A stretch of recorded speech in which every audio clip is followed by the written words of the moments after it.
Good evening, everyone. I'm Simon Tay. I'm the chairman of the Singapore Institute of International Affairs. Thank you for making time to come down to our office. We're delighted to see our members, but also friends from the Institute of South Asian Studies. This panel discussion is a collaboration between the two institutes. And I'm very sorry that my friend Tan Taeyong, who chairs the ISIS, can't be here, but delighted that ISIS is working with us and to have panelists who represent both sides of the house. To my left is Dr. Anu Palid, who is the Senior Research Fellow and Research Lead for Trade Economics at ISIS, which is part of the NUS.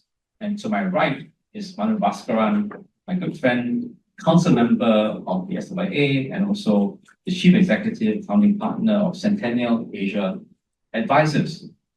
A number of you, as I said, are members, but a number of you are not. So please allow me to just quickly introduce the Institute, the place you're in before we get to the topic. The SWA is Singapore's oldest think tank, independent, and one of the globally ranked think tanks of Singapore. We look at international and global issues and regional issues, especially from a Singaporean perspective, how Singapore engages our region, ASEAN, the world, and of course, today's topic, Singapore's long engagement with India. We do focus on the politics, economics, and sustainability, and we try to be as relevant to the news cycle and as well as what is interesting to corporates. So we're less academic, we're not part of university compared to ISIS. ISIS is a very well-known institute academically, and on Indian, South Asian issues, I think is the lead voice, able to convene large meetings as well as bring in very interesting speakers from India, both political background as well as academic, and of course, certain businesses also attracted to ISIS events. So the place you're in is a not-profit space. Having introduced the SWA, I would say that while we're on Orchard Road, we're paying not Orchard Road prices. We're membership-based, so if you're not a member, please consider joining us, supporting us, and of course, coming to more talks. A number of you are from members, so I'm not going to hold to sell at this point. Please let me turn to just some opening remarks about India. I think you've already read the invitation, that's why you're here. Let me just quickly update you. I asked Taeyong and ISIS whether they would do this with us at a time where it seemed India was getting some negative vibes with India and the rest of Asia. One of my corporate members, I shall not embarrass him by telling you all who he is, had been in India and said to me he had heard certain dissatisfaction in India's ties with ASEAN. And in papers it was reported that one of the Commerce Secretary described ASEAN as China Team B. And on this world of Sino-American fracture, well, it never is a good description to be anyone's Team B. Hopefully ASEAN is one person. But worse in this world where there is this fracture of Sino-American relations. On India's side, I would say the interest in India has never gone away. In fact, it's been very high because India has done very well. I think that in terms of its growth, economy, strategic positioning in this more fractured world, to continue relationship with Russia, but yet also be a strategic partner of America. I think India really doing very well, both strategically and economically, and with many companies figuring out whether there was an alternative to China production. India, together with ASEAN, was part of that serious strategy to figure out whether one can produce for global supply chains in other parts of the world. So I think there are many reasons for Singapore always to be interested in India. But to be honest, one of the reasons we reached out to ISIS is because it's not just India's attitude to ASEAN, it's also partly ASEAN's attitude to India. And to be frank, even though India, from a Singaporean point of view, is doing very well, very essential partner, many of my ASEAN friends have other faults. They felt that India was difficult to deal with, had come out of a long negotiation with RCEP, the Regional Comprehensive Economic Partnership, had not come in, therefore had decided to go its own path. Some of them have taken that the India-China issue, not just the Sino-American issue, kind of put it that you choose one or the other. And China, comparatively, is very much part of that supply chain for ASEAN. I'm not sure we are Team B, but clearly China is integrated deeply into a lot of ASEAN processes. So I guess this is why we thought this is a very timely issue, not just the perennials of why India is important, but this changing dynamic. One more point. Since the time where I picked up the phone and said, can we have this talk? Thank you very much for doing it. Really, for Singapore, DPM Gun's visit last week really went well. I've had the privilege of talking to a number of the ministers who went there. It felt not only were the personal issues good to renew and deepen, that there are opportunities, that there has been a steady build-up of various investments and common interests between the companies on both sides. And I would say one of the ministers has said to me, compared to 2 years ago when India was doing so well, they weren't sure they were that receptive to Singapore. They are more receptive to Singapore now. That was his view. And I hope that's true because they said, I think to Singaporeans, whether RCEP or not, India has always been part of the frame for Asia. I think I've said too much. So please allow me to allow my panelists who are much more expert than me on this topic to talk. And I'll turn first to Manu Bhaskaran, that's okay, and then to you, Dr. Amit. Is it okay or you want to? I'm just going by the order I see here. Oh, okay. Okay. Is this working? Yeah, good afternoon, evening, everyone, and thank you for coming. I'd like to echo what Simon said about how Singaporeans value the relationship with India. India has actually been very generous with us. Some of the provisions in the SECA actually really benefit us in our financial center, and the military security relationship is also very tight one. Having said that, I think I'll restrict myself to just make a few points so that there's enough time for a discussion. Essentially 2 points. First, I want to look at the near term and basically say that I think in the period of the next year, year and a half, I think despite all the challenges in the world economy, I think India is going to be okay. It's going to deliver reasonably good growth, although there are some challenges. The bigger question is really the long term and whether India's ambition to be a developed economy by 2047, whether this can be achieved with the current global backdrop and the current policy configuration in India. In particular, I'm a little concerned about what I feel is an inward turn in Indian policy, and I want to explore whether what that actually means for India. So let me first quickly dispense with the near-term outlook. I think growth in the coming quarters is likely to moderate a bit. Urban consumption indicators in India have not been terribly strong. It looks like urban households are cutting back on discretionary spending, probably because of the precautionary sentiment in that sector.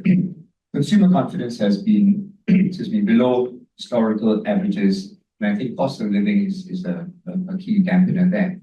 But the key weakness is private investment. Public investment has been strong, but probably because of low capacity utilization and all the uncertainty in the business environment, private capital spending is not there, and that is a weakness. And of course, we can't talk about the economy without talking about Mr. Trump's tariffs. They are harsh. It's difficult to estimate the actual impact right now because with the current administration, we really don't know. I mean, you look at Intel, one day the CEO is a bad guy, he should be fired, and then 3 days later, he's a great guy. So who knows? In 2 weeks' time, India is the best thing since whatever, right? But clearly, overall, it will be a net negative. But because India's exposure to world trade is not that large compared to others, like here, it is probably something that can be absorbed. In the near term, there are some positives. Monsoon has been very favorable, and rain-fed crops like rice, pulses, and cotton should do well. Rural households will spend, that should boost funding. The recently announced policy changes on the GST, I think, were actually very good, and I think that will net boost consumer spending and help to offset some of the negatives in the external sector. And of course, the Reserve Bank of India has moved proactively to fairly aggressively cut interest rates. That reduces the cost of capital and should support investment going forward. So for the fiscal year ending next March, the growth can be around 6.2%, which is really actually pretty good outcome for any country, especially a large one.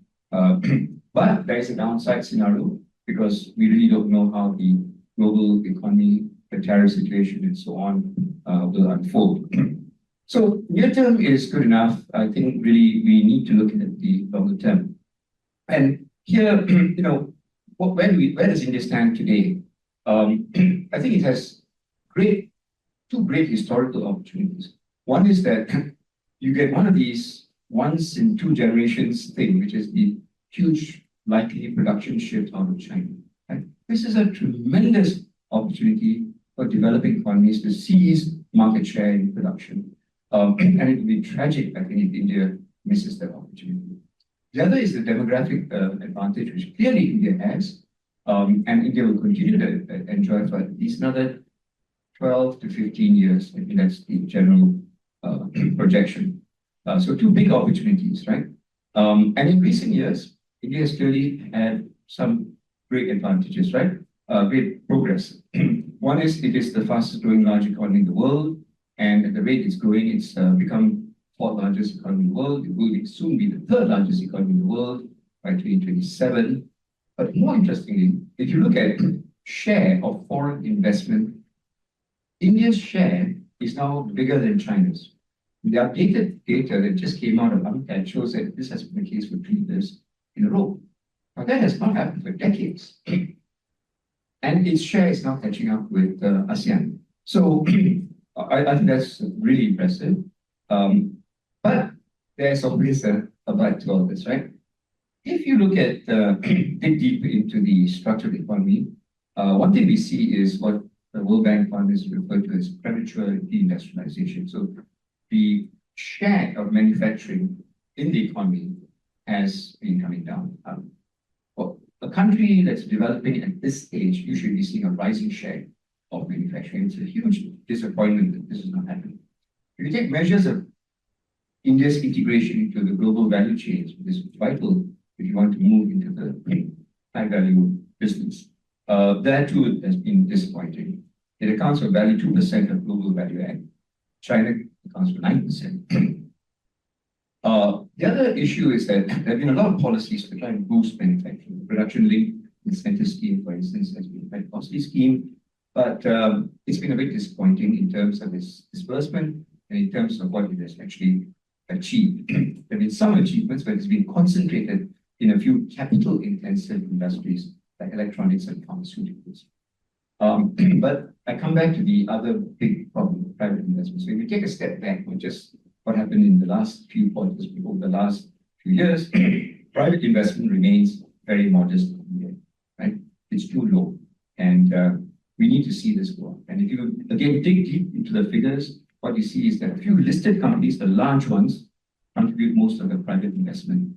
But the small, medium-sized enterprises, the unlisted companies, investment has actually dropped compared to the last few years. And that is really shocking. It is even more shocking when you look at the data on returns on capital. India, actually, if you look at the 10 world tables, India delivers higher returns on capital than China or Indonesia. That should translate into higher investment share of GDP. It does not. We really need to understand. So let me, I know I'm taking too much time, but I think the core of the problem is the ecosystem. Look at China. Why is China so competitive? Why is it getting an increasing share of the market in so many new areas, in high value areas, right? It's not because of low labor costs, and some people might say that, but it's not because of subsidies and so on. That does play a role. But the key is the entire ecosystem, how everything hangs together. It's not just about infrastructure, not just about labor costs, not just about having lots of component producers. It's how all these things hang together.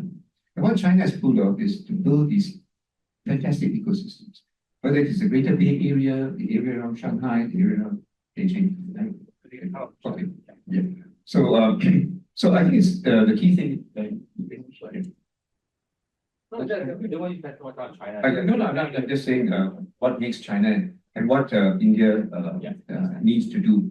So, so very quickly, I think the ecosystem in India is challenging because one, the labor laws, I think, are still not helpful and more needs to be done there.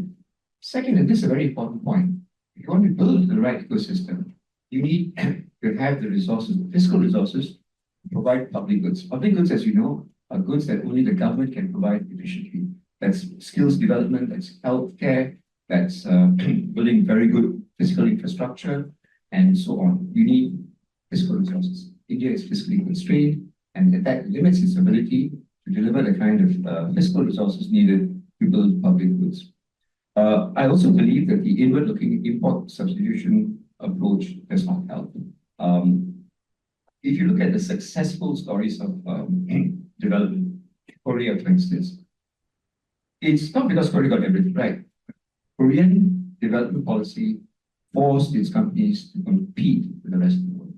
And I think that was vital to its success and the emergence of highly competitive businesses like Samsung and so on. So I think that's one area, and that's why I conclude by saying I think India has a lot going for it, but I think the policy configuration will probably need to change if it is going to achieve its ambitions. So I'll stop there. Thank you, Madam. I apologize for cutting you off. It's meant that your point about the ecosystem is a very good one. I just didn't want to. Then we're always interested in China, but it seems to talk about India not to go too long into that. And of course, your other point about the ISS strategy was global competitiveness, and then linking it to the fact that you see foreign investment still a bit shy and global value chains a bit limited. It was a very good insight. May I turn to, thank you. May I turn to Dr. Amit, please? Thank you so much, Professor T, and thank you for organizing this discussion. I think I'll just continue from where Manu left off, and thanks, Manu, for providing that big picture overview. And I'll essentially focus on 3 points in the context of the big picture that Manu has laid out, and sure we will get into a fair degree of conversation. The first is, and this is something which is unavoidable in the context in which we are having this discussion, what is the impact of the US tariffs on these prospects? I think let's look at it this way, that India has 50% tariffs, as we all know, 25% reciprocal tariffs, another 25% the Russian tariffs. Let's not forget that along with this, there are Section 232 tariffs, which continue to exist on steel, aluminum, automobiles, and auto parts. There are around 8 items which are still currently being brought under Section 232, which from an Indian perspective, the most important item that is being brought is pharmaceuticals. So as of now, pharmaceuticals are free from reciprocal tariffs, but if they get hit by Section 232 tariffs, that will be a substantive impact. 2 particular industries appear to be significantly impacted. One of them is the gems and jewelry industry, and as all of you might be knowing, gems and jewelry is an Indian industry which has tremendous traction in the western part of the world, and particularly in Northern America, that's largely because of a very large Indian diaspora which exists over there. And that is an export which doesn't figure much from the Indian side in this part of the world, because of a typical preference towards more fashion-oriented and recyclable jewelry, as opposed to the more traditional demand for Indian gold jewelry on the other part of the world. The other item over which there is some concern in India, and in terms of how the tariffs will be planned out, is the refined petroleum product exports to the United States. Now, the challenge over here is that how much of the US scrutiny will actually fall on the Russian oil consumption in India in terms of the people who are actually buying that oil, in terms of the refineries who are buying that oil and processing them and then exporting them to the rest of the world. As you know, it's not just the American tariffs that are at play over here. There are the EU sanctions as well, which are working. So, for example, the Rosneft's arm in India, which is the Nayara Energy, that has already come under sanctions. And as a result of that, there are some implications. Reliance Industries, for example, is one of the biggest sort of buyers of Russian oil. So that needs to be taken into consideration. Other than that, very honestly speaking, the impact of these tariffs on India's overall economic prospects in terms of growth is not going to be substantial. Because if we look at the total amount of exports from India to the United States, which is roughly $60 billion plus, compared with a merchandise goods export of around $450 billion from India, this is not a very big amount and not all sectors are impacted. More importantly, there's one section of the India-US trade which is totally unimpacted by tariffs, and that is the services trade. And I think this is where an interesting dynamic needs to be looked at. And I'm just putting on the amateurish mathematician's hat. The United States claims that it has a $45 billion deficit with India on the goods side. It has a $35 billion surplus in the services. If we add to that the arms trade, in which the US has a surplus, the whole surplus dynamics will completely change. And I think this is a story where we have never had any conversation. There has never been any utterance from the White House on how the services trade is going to be impacted, because there's a huge amount of services export revenue that the United States earn from India. India is actually right now the biggest market of Meta globally, whether it be WhatsApp, whether it be Instagram, whether it be Facebook. There's a huge amount of revenues which the US earns from Indian exports, Indian students going overseas. There's much to be obtained from consultancy and professional services and legal services, and of course the tech services. So I think this is a part of the India-US economic engagement which very carefully has been left undisturbed, and there is a method to the madness that we are getting to see coming out from the White House. It's not all madness. There is a pattern to this, and there is a system to this. So it is being protected, it is being preserved. And this part clearly is to the American advantage insofar as market access is concerned. So there's not much talk that is happening anywhere. And that's one of the reasons why India also probably has that confidence. That this is really a very significant part of the India-American economic relationship. From here, what are the issues going forward, as Professor T mentioned, and Manu also said, 6.2% is roughly what is the growth rate that is expected in the current year. Even after the announcement of the double degree tariffs, the Reserve Bank of India has not yet modified the growth rate. It holds the projection at 6.5%. The Indian stock market has not really reacted much. It has absorbed much bigger shocks than Donald Trump, I think, in its history. So it's continued to remain stable. Most importantly, the global oil prices really haven't reacted much to the Russian oil price decrease and so on and so forth. And because the OPEC has increased production this year, the oil prices have come down. And this is not to overlook the fact that there is a problem that India faces from the EU side. That's actually going to be a little bit more difficult to handle for India, because the expectation is that Russian oil is selling at $60 per barrel, whereas the American oil is going at roughly 65, 66.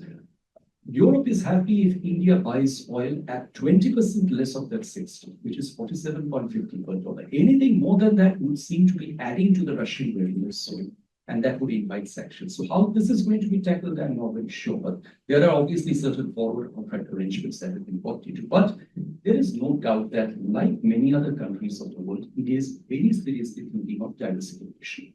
Diversification both in terms of its exports, diversification in terms of its sourcing of energy products, and a reflection of that has begun from the last 3 to 4 years in terms of some very robust free trade agreement engagements. Now, it's ironical that these engagements actually began with a China plus one motive. Today, that motive seems to have gone to the other side.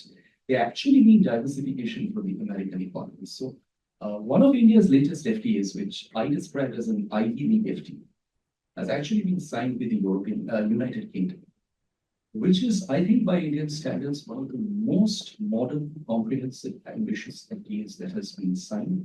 India has crossed the kind of red lines that it has never crossed before in terms of opening up its government procurement market, in terms of allowing free entry into its accounting services market, in terms of opening up very significant part of its agricultural sector, and most importantly, relaxing its intellectual property laws on which India has always had issues with many countries of the world insofar as offering liberal conditions for compulsory licensing of patent performances. There are 2 or 3 red lines it hasn't crossed. The defense procurement market still remains closed for obvious reasons.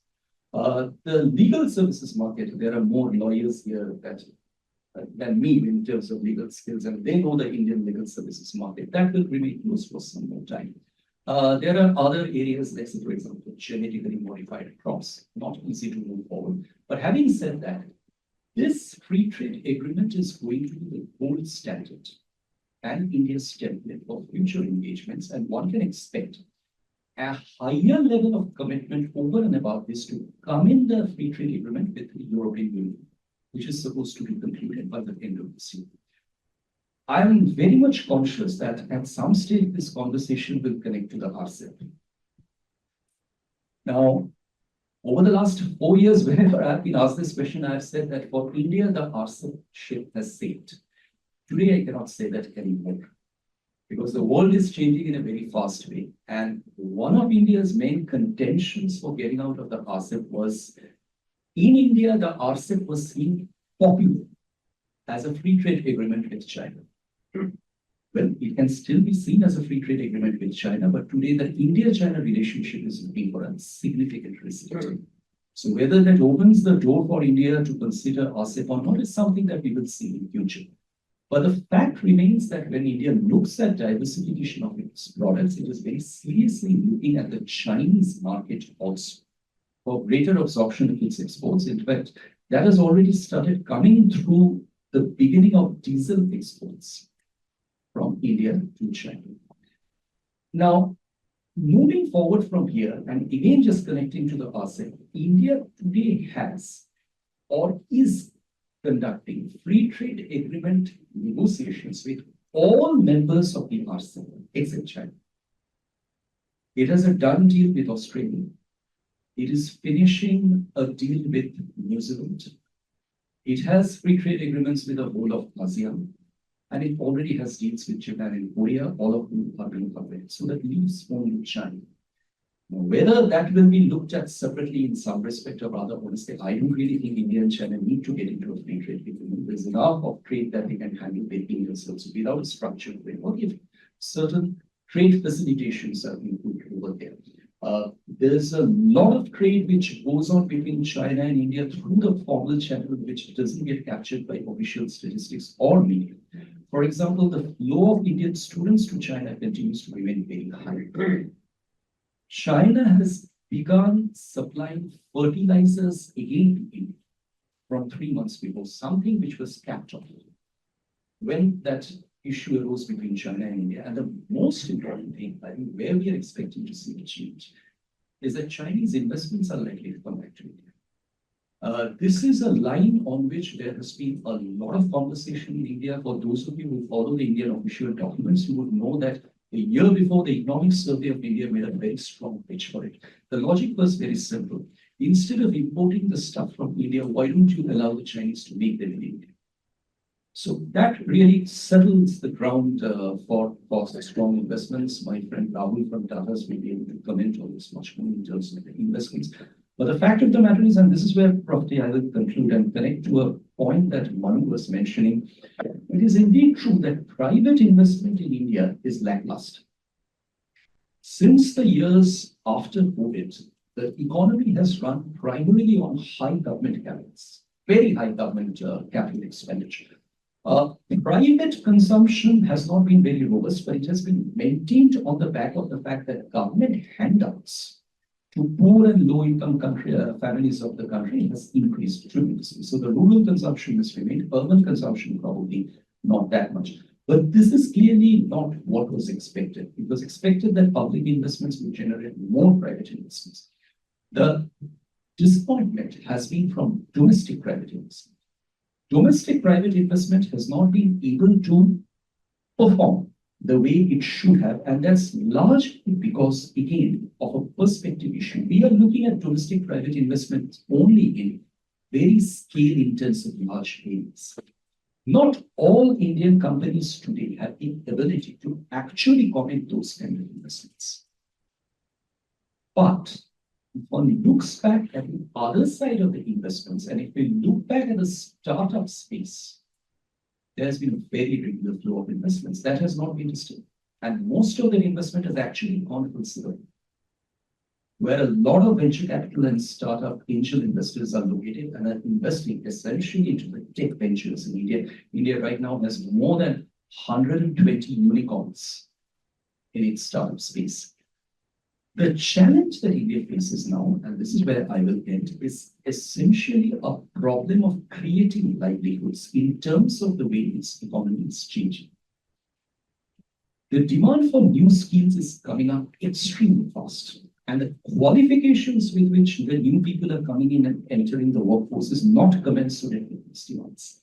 That's a very strong challenge because annually India is adding 16 million young people to its workforce. And the jobs are not getting created by that much amount because of the skills mismatch. The good part is that this is something which India is aware of, India's partners are aware of, and I think one of the strongest pillars of the current India-Singapore collaboration is actually in the area of skills. Singapore has been one of the first to exploit this opportunity to create the ITEE campus in the Eastern Indian state of Odisha. And the second campus was inaugurated earlier this year during President Raman's visit. There are three further sectors when this collaboration is expanding. One of them is in health, the other is in digital literacy, and finally semiconductors. So I think when we get to see Prime Minister Wong being in India within a couple of weeks from now, we will see more additions to these partnerships. Because Singapore has always focused on tangible outcomes. And there are new projects in India which Singapore has got involved. Singapore-India Partnership Office is especially active.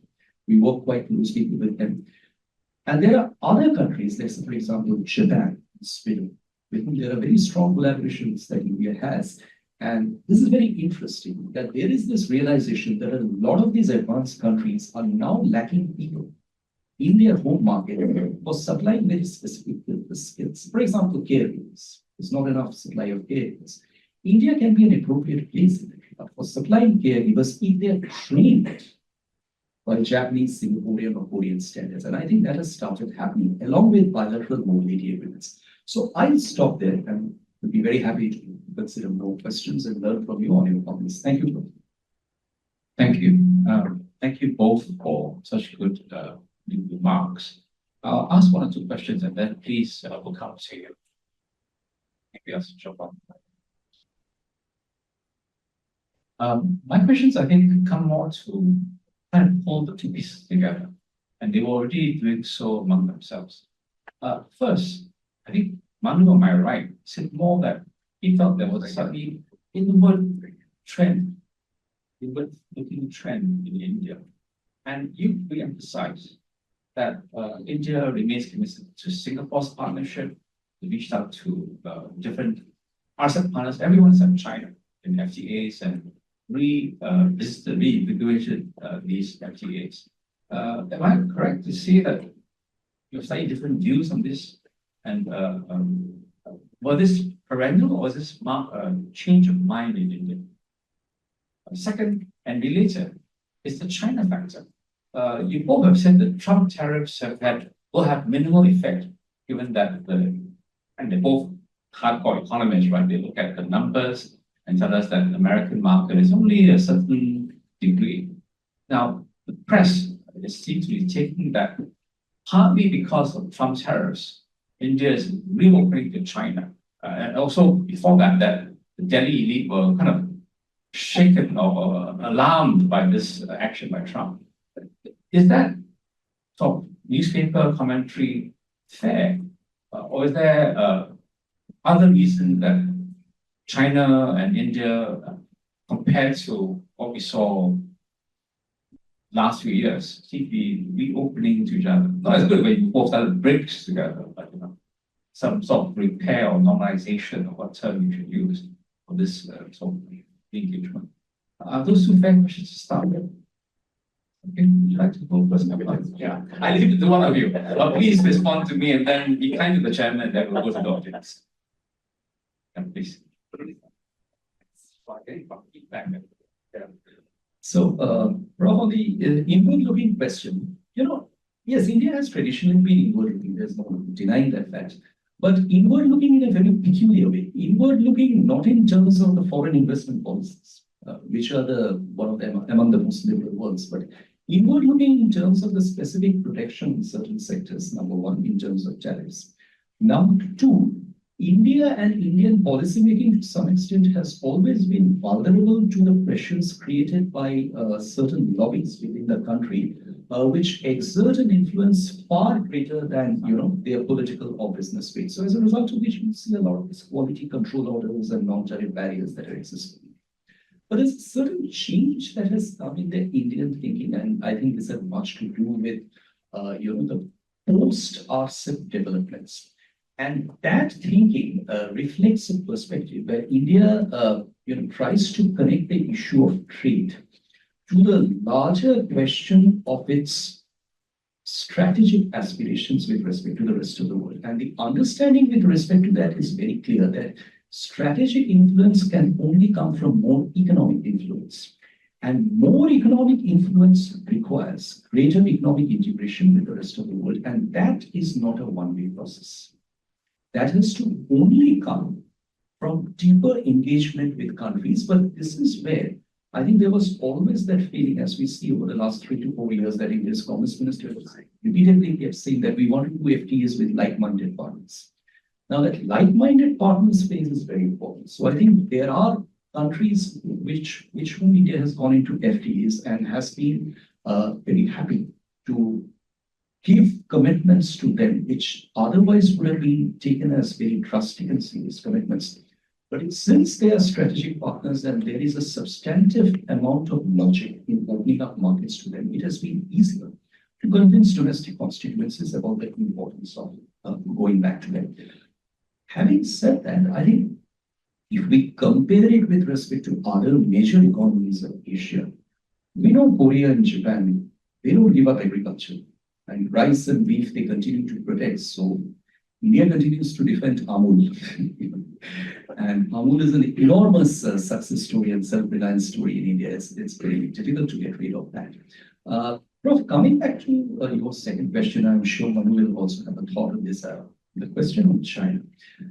I think the China factor today is an interesting factor in the sense that if we just take a step back and we see the way things have been happening, the normalization of relations had actually started from about, I would say, 8 to 10 months ago. Because there were certain confidence building measures which had started. In fact, Rahul, correct me if I'm wrong, I think it was last year only when India started reissuing professional visas to Chinese skilled workers for coming and working in companies like Foxconn, who are sort of working in the Apple sector in India. So that process has begun, and today I think we're not seeing anything new. We are just seeing resumption of what was there earlier. And China continues to remain one of India's largest trade partners. I mean, that relationship has not changed under any circumstances. But what is probably now happening is that there is this disappointment in India, a very strong disappointment over what has happened with the United States. I think that disappointment is palpable. I think India is not really too worried about the economic part of what has happened. But there is a strong disappointment over the way it has been singled out for a certain kind of treatment. I mean, Brazil and India are the two countries which appear to have got the roughest end of the stick, but Brazil specifically because of a former president, and India not really for what reasons that are not very clear. Because I'll just end this, Prof, with the line that if it is Russian, which is the story, you would recall a year before last, the former US High Commissioner, Ambassador Garcetti, had said that the US actually wants India to buy more Russian oil for bringing in stability in the global crude oil markets. And today, it is for that that you're penalizing the story. So I think there's this disappointment. So let's stop. Thank you very much. Yeah, I'll just quickly comment. My concern about I'll focus on the inward trend, which I'm worried about. Talking to Indian policymakers and one very senior political leader, one gets the impression that the Indian, and correct me if I'm wrong, but the impression I get is that the Indian political policy elite believes in its heart of hearts, without saying in public, that Indian companies cannot compete. And that's why they need to be protected. That if it opens up, if India opens up its market, then the Indian companies will be killed. And look what happened when Chinese goods came into India, flooded India to deficits, humongous, right? And I think that leads to a resistance against full-blown FTAs. I mean, it's heartening to know what they did with the UK, that's a template, but they need to go a lot further. So I think that's the issue. Is it really the case that Indian companies can't compete? I think there are reasons why they cannot compete, right? I mean, I know Indian company leaders who have told me that they've, reverse engineered Chinese products, and they find that they just cannot lower their cost to compete with inward coming Chinese goods. And the reason for that is really, I go back to the point I made earlier, the lack of public goods provision, right? If transport infrastructure is bad, then logistics costs, although those have improved, they've not improved sufficiently. And all the other things that form the ecosystem, then the unit costs tend to be high.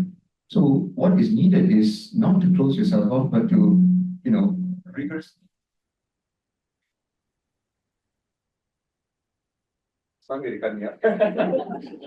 To rigorously examine what are the elements of the cost disadvantage and what are the policies. And I think a lot of this is related. What can be done about that? I wasn't meant to cut you off. If I'm cutting you off, I'll just tell you about but it's not the microphones. I know these two very learned economists can go back and forth with this, but I promised you to bring you in. So I mean, you don't mind, we'll reply to the other. Let's take some comments from the floor of questions. Who would like to be the first one, please? Please. Rahul Shah has been referred to several times by Amit. He's the representative of Tata in Singapore. I want to put a part of my commitment on trade. So that's we get back together. Please, sir. Many Indian corporate houses have deleveraged their balance sheets very well over the last few years because of the move in the Indian export markets. And yet, the point about there not being enough private sector capital investment is also correct. Having deleveraged and in a way being ready for growth, ready for investment. Is it pragmatism? Is it prudence? Is it conservatism? Is it being risk averse that does not allow Indian businesses to think as big as we inevitably would compare with China? Why is it that you hesitate to deliberately go to overcapacity in the confidence that you will win? Is it because India does not like creative destruction of capital? I feel I should ask Tata, but I will go on to maybe one more question, then come back to the panel. So we have more questions than you can. So pick what you want to answer. Is that okay? Please. Yes. Introduce yourself. I know Rahul, but please just tell us your name. Yes. I'm curious, in the remaining period of Mr. Modi's what do you think his main priorities would be around, say, manufacturing, economic front? Again, some of those, we talk about Gandhi Shankar and all that. Will we get that? Good. I think these are two good questions. Shall we start then? Is that okay, or you want one more question? Please, please go ahead. Please.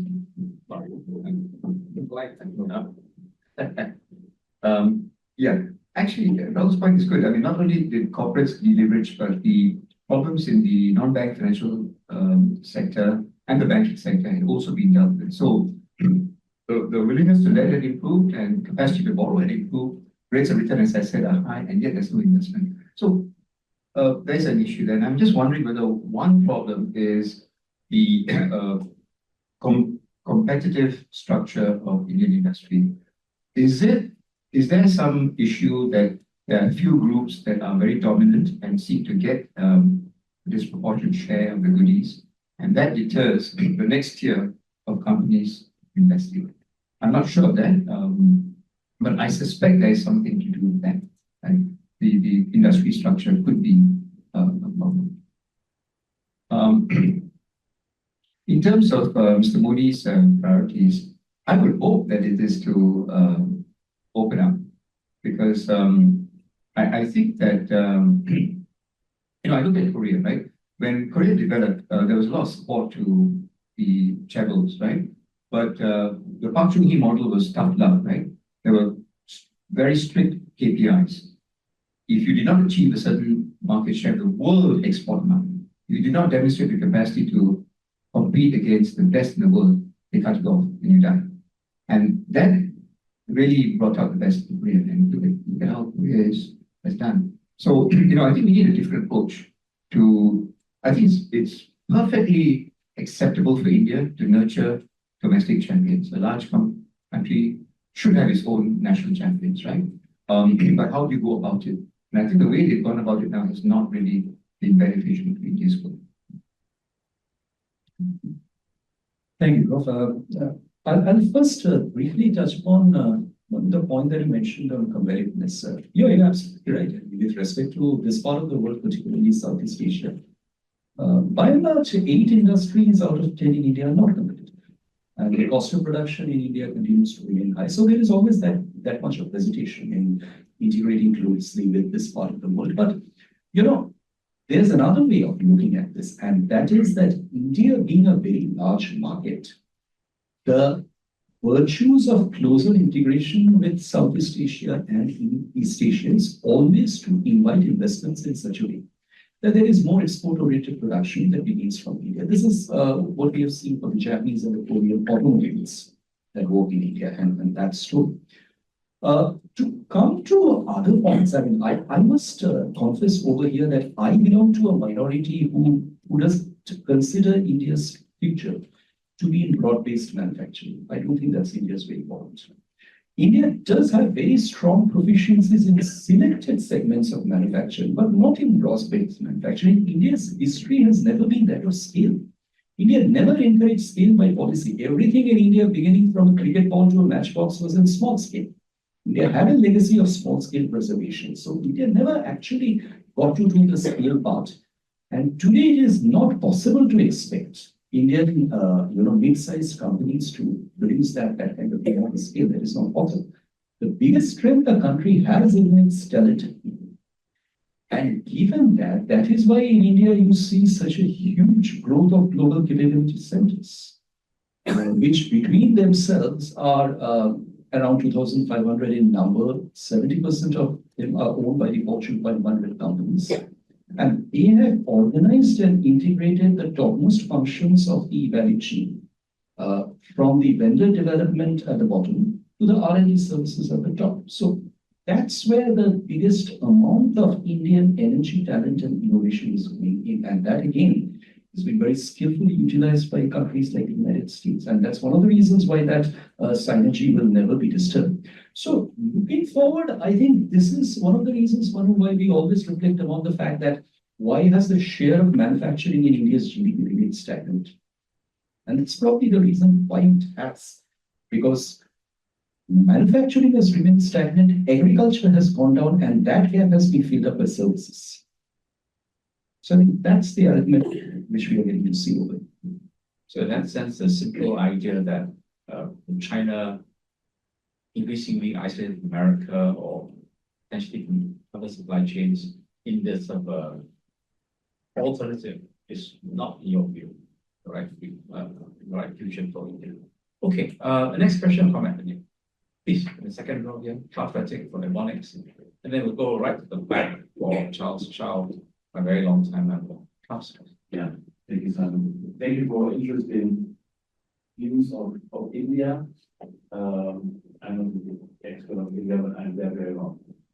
And we looked into this and come back actually to science coming from the beginning, ASEAN, also relationship with ASEAN in but I understood both of you right. You see India now really opening up or being more, let's say, positive for free trade agreements.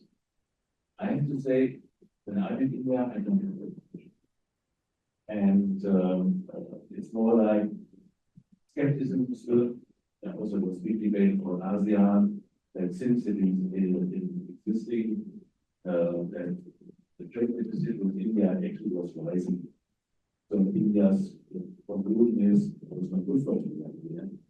That's why they make the question mark. At least when I was last in India a few weeks ago, there was a question mark here in ASEAN. And for us as a multinational company, when we invest, if we go for India, it has always been a combination for us.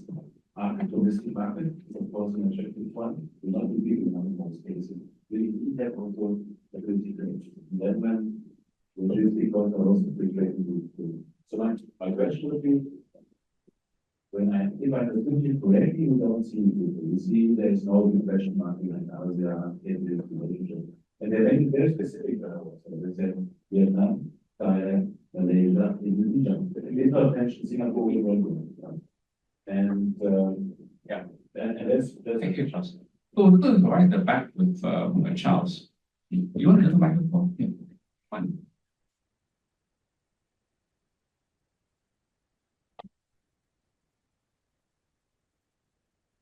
My name is Charles Chow from a very old SIC. I've got two questions. Yeah, I have two questions. First of all, on the economic outlook, has the panel considered also the Indian diaspora, people outside of India, to help stimulate the Indian economy? I mean, you've got wonderful Bollywood, you've got all the cultural aspects that the Indians outside of India can bring to other countries and therefore increase the exports. Second question is, uniquely Indian, Modi is promoting Make in India. Now, he has made yoga, World Yoga Day. My question now is, can something be done with Ayurveda? So can we now, I mean, with perhaps new ways of promoting Indian exports through Ayurveda? Thank you, Charles. Very out of the box questions about more soft power and of course there is an economy behind it. Manu says to me there was a person over here with a question, please. Wuchen, hi. Sorry, I didn't see you. Please go ahead. Thanks, Prof.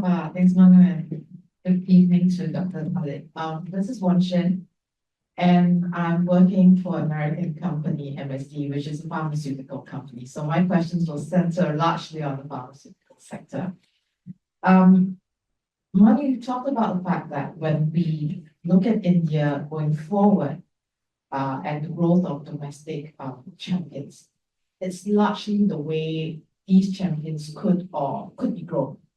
Now, Dr. Khalid, you've also mentioned that pharmaceutical is actually one of the signature industries, and you're right. We are watching that scene very carefully. Is there something out from the pharmaceutical sector of India that we can take a lead out from? What has worked for them to become a champion in that sector globally, right? About 31% of India's pharmaceutical exports actually go to the US.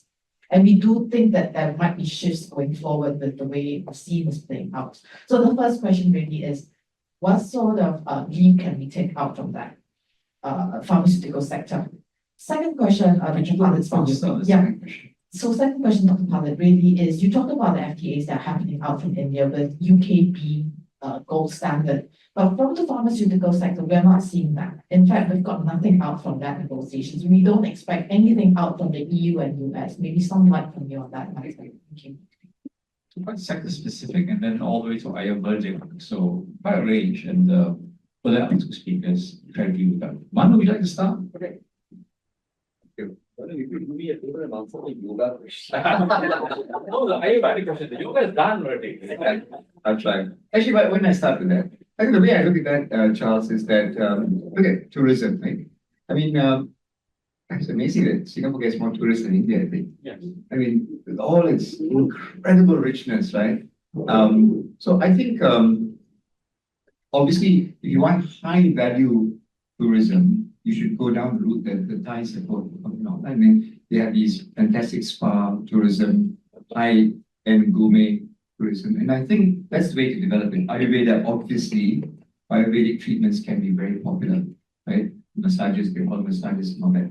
And I think that's the way I would look at it. That one really, I think it's a low hanging fruit, underexploited area which can actually create a lot of good jobs and then lead to other. Look at what the Thais did. They started with very low value tourism, and then they moved up and up and up, and it's been very remunerative for them. So that's the way I would look at Ayurveda. Let me just talk about ASEAN and just make a general point. I'm just very surprised. I mean, you look at ASEAN, right? You look at Thai leaders, Indonesian leaders, Cambodian leaders, look at their names. And most of them are Sanskrit names.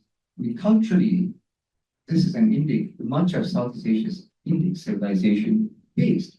You would think that India has an open door to developing a strong relationship with ASEAN, which then leads to economic and all kinds of other benefits. But what we find instead is that India is fairly underrepresented in this region. I would have expected a much stronger relationship. And in fact, in my childhood, I remember India companies were present here. I mean, the fans, in the houses were Usha fans, right? The scooters were Bajaj. That's why in Indonesia, tuk-tuks are called Bajaj. It's a corruption of Bajaj, right? And a lot of the trucks were Tata trucks. And then over the course of the 70s, 80s, that just disappeared.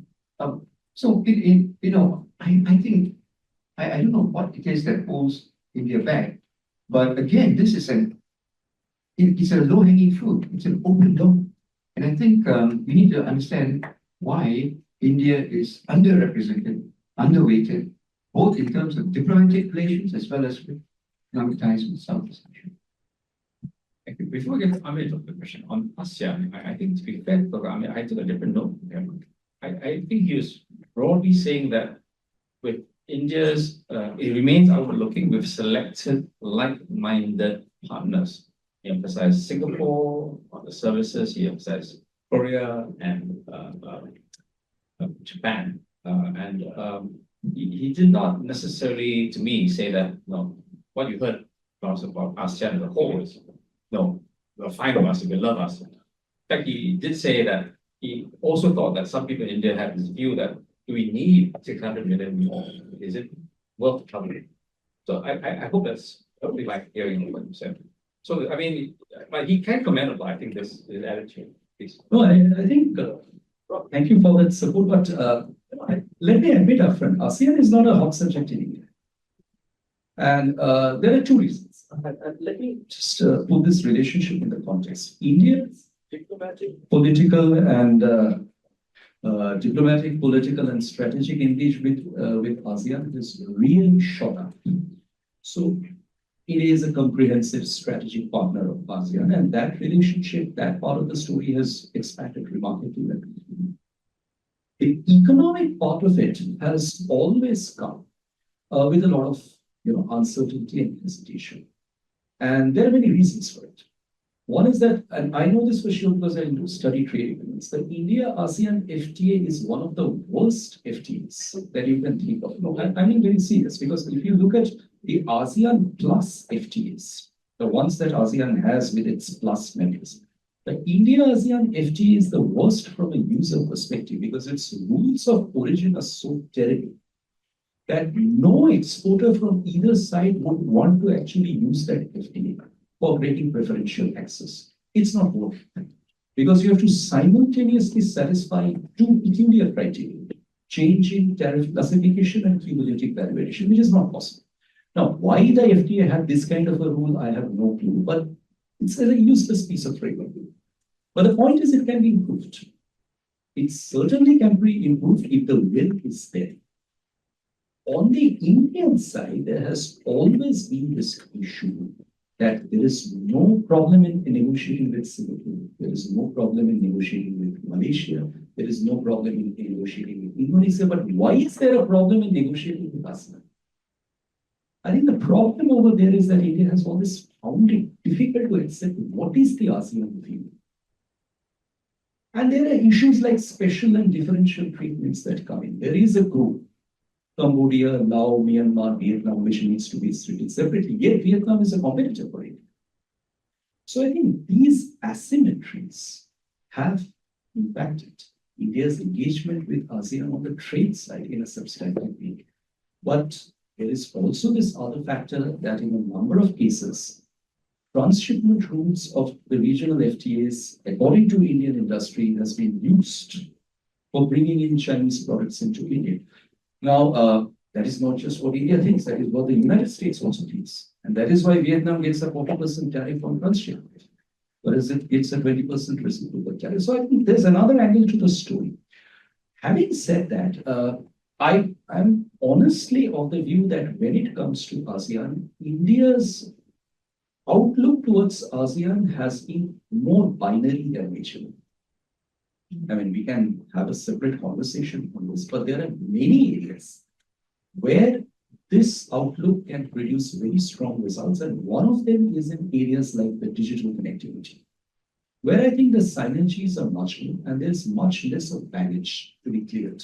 And the competitiveness issue really doesn't arise. I'll come to the pharmaceutical question very quickly.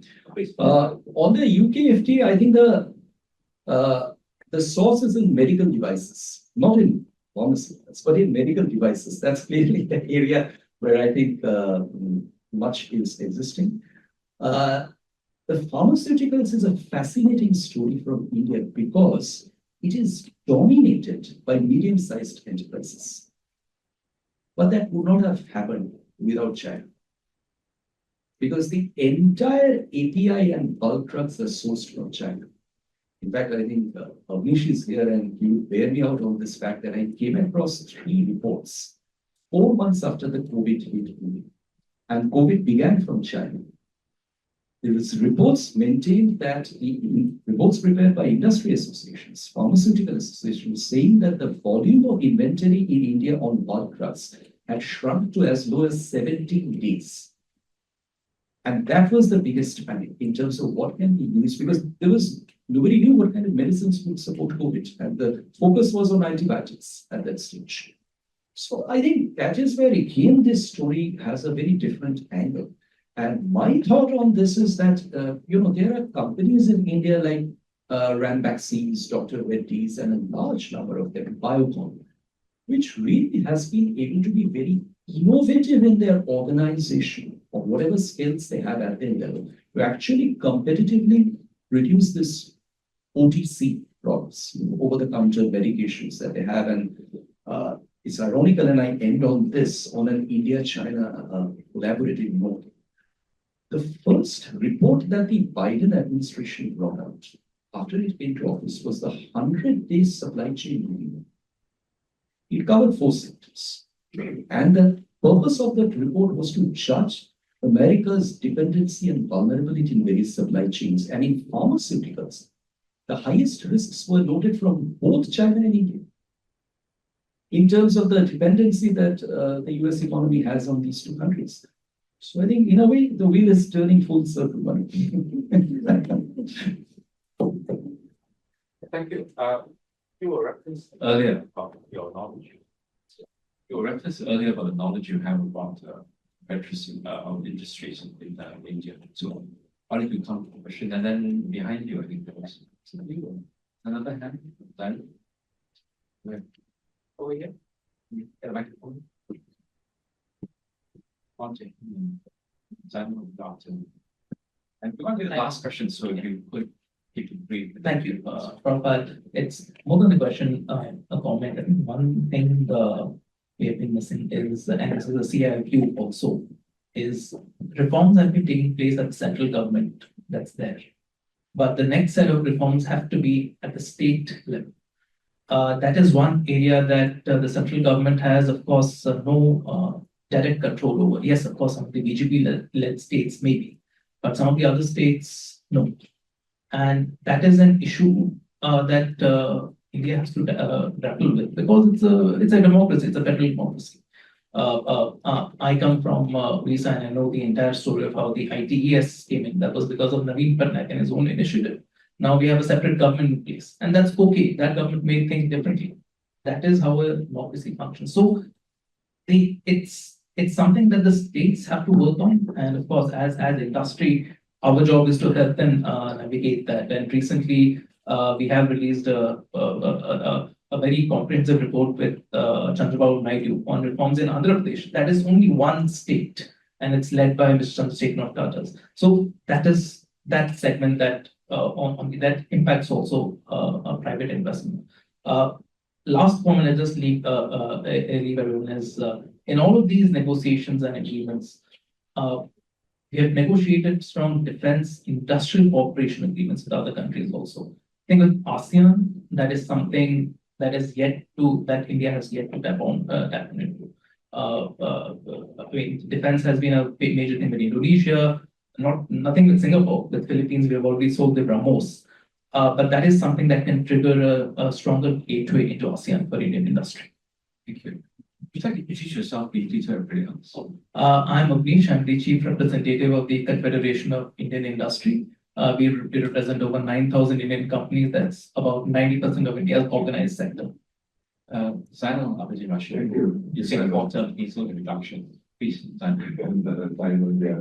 I know it's for economics, good session, but I have a question on politics. But with your indulgence, Simon, I just like touch on this.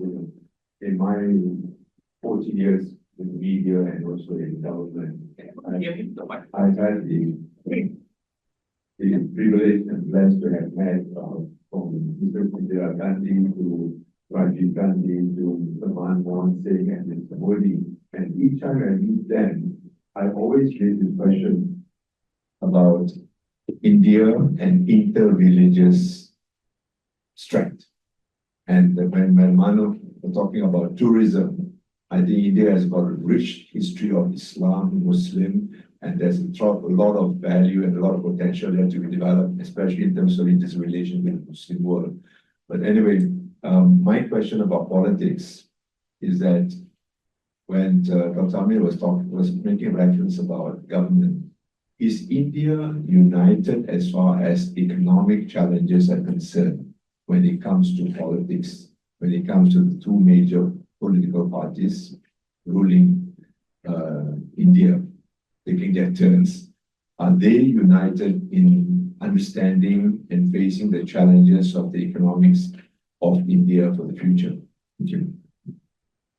Okay, I thought you were going to the point where when Modi was campaigning last time around, people in the Western press were very conservative nationalism. To me, at least, hasn't really played out that way. It's been much more normal than usual, but maybe because of the result. But your question in the end was about how the two parties, do they see have a similar economic policy or very different outlooks? So those range of questions and other comments you want to make, would you like to close out as well? So just respond if you can to the comments and the question, then add any additional points you want to make. Shall we go in reverse order? Is it okay? The last one. Yeah, at the last one. No, I'll answer your question, sir. I think, yeah, there's no doubt about that, congruence. Because if you look at the background that we are looking at the last 35 years, beginning from the 1990s, or roughly the time when India announced the New East policy and policy of economic reforms, there is no policy of any government which has been reversed by the next government. All policies have continued. All policies have just been scaled up and built up. For example, if we look at GST today, this GST was work in progress during the time of Prime Minister Vajpayee. It matured during the time of Prime Minister Manmohan Singh and subsequently got implemented during Prime Minister Modi. So similarly, there are a number of other policies, the foreign investment policies, which sectorally only got more and more advanced and liberalized as more governments came. So I don't think there has been any issue in that respect. But where we do see certain changes are probably at the more local and decentralized level of governments within the country. And that has much to do with policy. populism demands a certain kind of economic response, from which many Indian political parties have not been able to back out, simply because there are not sufficient alternatives to guarantee political preservation. But I think at the federal and the central level in macroeconomic policies and others, there has not been any deviation. Let me end with just 3 points, which I think is worth raising because they've been covered today.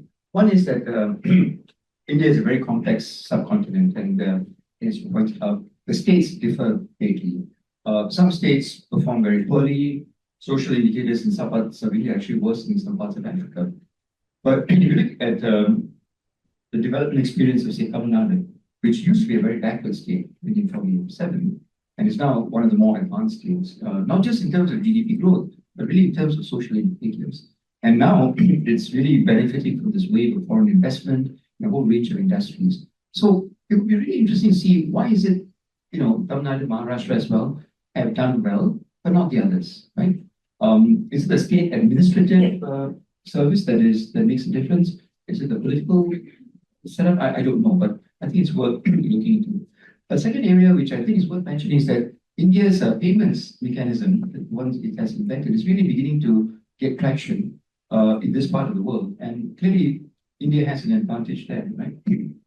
And finally, I think, we can talk about hard numbers and, infrastructure and all that. But to me, the key difference, the key thing that motivates the giant takeoff is really the mindset revolution. That's what happened when Deng Xiaoping told the Chinese that be rich is glorious. It's mindset change, right? And I see it happening in India. It's anecdotal. When I look at the Facebook posts, social media posts of my nephews and nieces in India and compare them with nephews and nieces in other parts of the world, they're identical. The young Indians have high expectations. They set high standards of development. And I think they will make a difference. And that's why the startup scene is powerful. I think that demographic is really going to help India. Thank you. Thank you. I think I won't try to summarize a very learned and engaging talks by both our speakers. I invite you, however, to join me in thanking them.